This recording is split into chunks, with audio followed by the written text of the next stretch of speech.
एक बार एक व्यापारी को लंबी यात्रा पर जाना पड़ा।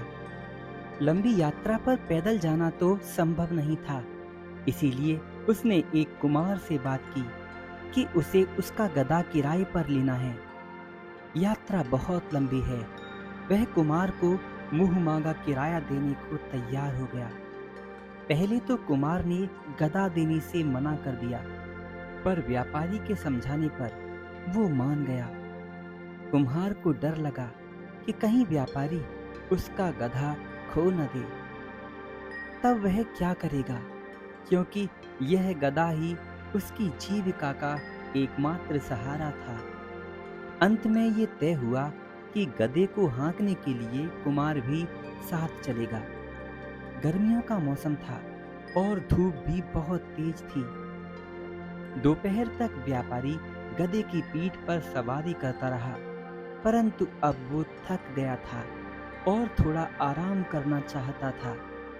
इसीलिए उसने कुम्हार को रुकने के लिए कहा।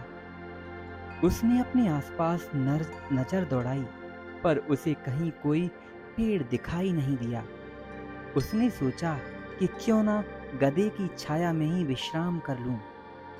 इधर गधे का मालिक भी थक गया था और वो भी आराम करना चाहता था। उसे भी गधे की परछाई के अलावा कोई और छांव नहीं दिखाई दी। व्यापारी गधे की परछाई में बैठ गया तो ये देखकर कुम्हार बोला, अरे तुम उसकी छाया में क्यों बैठ रहे हो?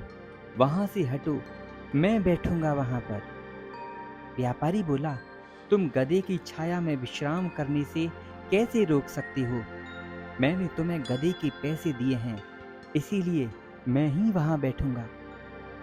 इस पर कुम्हार गुस्से में बोला, नहीं, तुम गधे की छाया का आनंद नहीं ले सकती, क्योंकि तुमने केवल गधे की सवारी के पैसे दिए हैं। उसकी छाया का उपयोग सिर्फ मैं ही करूंगा, उसके पैसे तुमने नहीं दिए।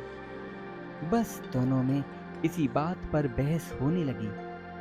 उनकी बहस बढ़ते बढ़ते झगड़े में बदल गई और वे दोनों एक दूसरे को मरने मारने पर उतारू हो गए।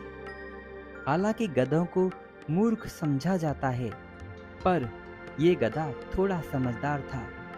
वो व्यापारी और कुम्हार की मूर्खता पर हैरान हो रहा था। दोनों बेवजह लड़ रहे थे। इन्हें अपनी थकान मिटाने और छाया में बैठने की चिंता है, पर इन्हें थोड़ी भी मेरी चिंता नहीं।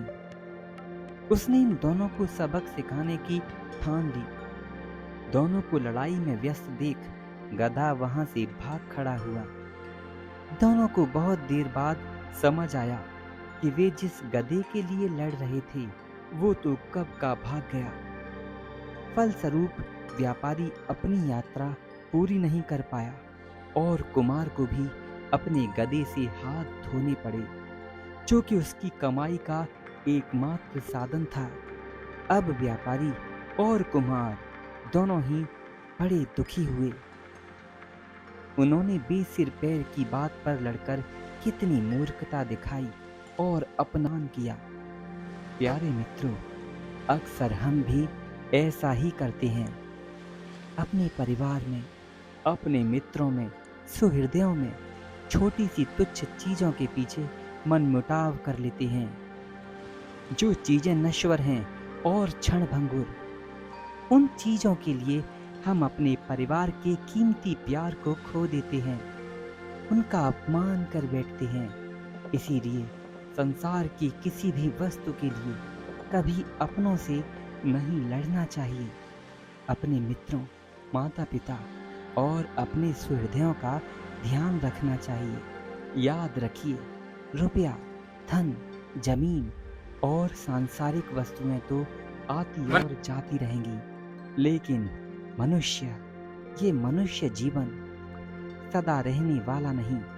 भगवान श्री कृष्ण ने कहा था, हे अर्जुन, जन्म से पहले भी ये आत्मा अप्रकट होती है और जन्म के बाद भी ये अप्रकट हो जाती है, किंतु बीच में ही ये प्रकट दिखाई देती है। तो इस बीच वाले समय को, यानी जब हम शरीर में होते हैं, हमारे सुहृदय हमारे परिवार के लोग जब शरीर में रिश्तों के साथ हमारे सामने होते हैं, तो व्यर्थ की चीज़ों के पीछे हम क्यों लड़ाई झगड़ा लेकर इन्हें कष्ट पहुंचाते हैं। ये याद रखिए, आपकी छोटी सी भी गलती, छोटी सी भी भूल आपको जीवन भर तक आपके परिवारजनों से आपको दूर कर सकती है। किसी भी बड़ी से बड़ी संपत्ति के लिए कभी झगड़ा मत करिए, क्योंकि झगड़ा करना मूर्खों का काम है। जय श्री राधे।